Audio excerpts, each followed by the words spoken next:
Good morning, ladies and gentlemen. Welcome to another exciting episode of Java with the Jims. My name is Jim Meyer, broker associate at Remax Gold. Now you have a friend in the real estate business. I'm here with my good friend Kierre Stowes, who is a film critic, and he also runs a film festival locally in Sacramento. Kierre, question: how does somebody submit a film to your festival? Yeah, so we do all of our film submissions through Film Freeway. So the easiest way is just go to filmfreeway.com/SactownMovie Buffs, and you can submit there. Or you could go directly to our website, which is SactownMovieBuffs.com, and there's a link that'll take you back to Film Freeway. That's the easiest way. Now, we try to keep our submission prices very low. A lot of times, especially now, if you submit, it can be under $5 right now. And a lot of times, if you reach out to me before you submit, I usually offer people a discount as well. When I'm feeling down, I can't win.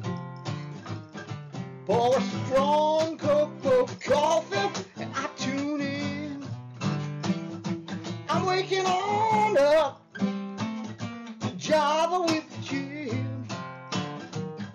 I know my best day can begin. Yeah. There's Jim Filippi, Esquire. Jim Filippi is a great attorney. I've sent him a ton of business. None of the people who I've sent to him have gone to jail. Kierre is a film critic, and he also runs the SactownMovie Buffs Film Festival. So I'm going to ask you a question. What is the criteria you look for in indie films that are coming to your festival? That's a really good and challenging question. So for me, I mean, primarily I look for film, something that is going to something different, something unique, something that I feel like audiences would enjoy. So the thing about a film festival, you got to keep in mind, it's a broad audience. So it's a lot of different people that have a lot of different takes on films, whether they love horror, whether they love comedy, whether they love action, whatever case may be. So I try to find films thinking about the audience and thinking about, these are the types of films not only that I would love, but other people that are watching would love as well.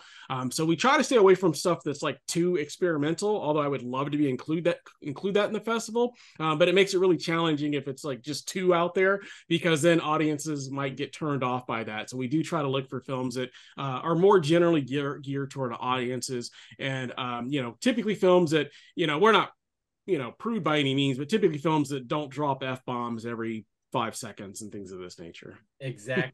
Okay, Jim Filippi, do you have a follow-up question? I like any movie that's made or produced by James Meyer. You may have heard of him. He's a really good filmmaker. Yeah, he's one of the best. One of the best in the business. Yes. Yeah, it almost sounds like we're paying you guys too much.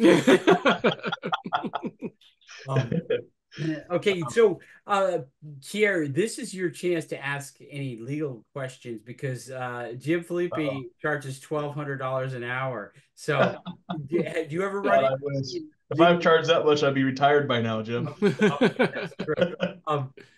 Or if my clients actually paid you. So there's that too.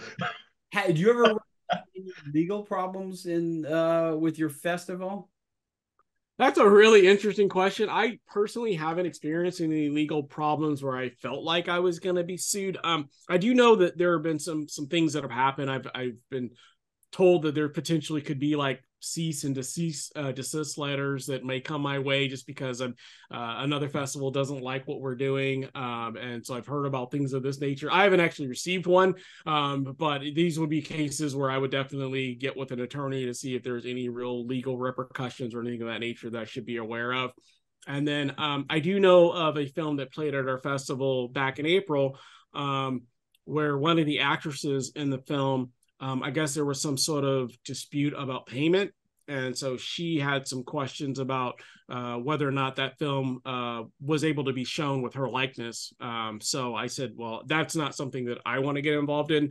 I would take that up with yourself and the director. And so there's been some legal things that have been discussed just regarding that. So Mr. Filippi, Would you, I'm going to guess it's not your ball of wax, but would you refer Kierre to somebody, or is this something you could help him with? Yeah, I mean, obviously, it's not something that I do on a regular basis, but with anything else, it's an ounce of preparation takes you quite a bit, and we'll cover a lot of those issues. And sounds like you're already doing a lot of that. The minute someone starts claiming a compensation for using their likeness, that's when I smash the brakes down and get an attorney involved because that could turn ugly real quick. Absolutely. They're using legalese in their conversation. So would Kierre or anybody, would they call you and get a consultation, or would you refer them? I'd probably refer them out. It's not something that we would handle at my firm, but I have a pretty good network of colleagues that I know and trust that I'd refer that out to. But I could always be that starting point for someone if they're looking for some help.